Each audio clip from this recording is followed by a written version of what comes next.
Автостанция Полднево-Заходняя. Осторожно, двери зачиняются. Паважаныя пассажиры.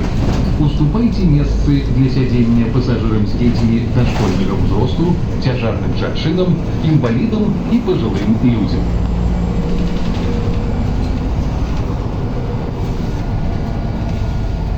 Прыпынак. Автостанция Полднево-Заходняя. Наступный прыпынак Уманская.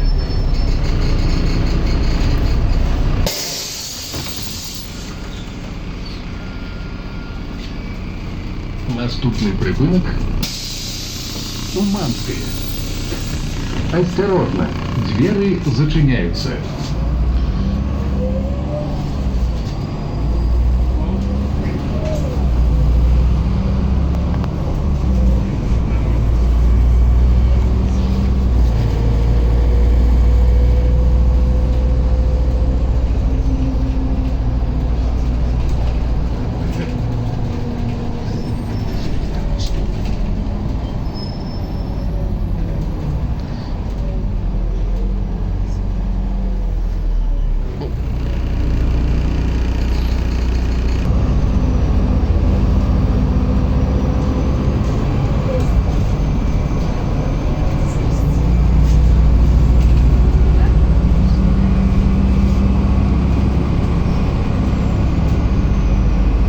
Прыпынак Уманская.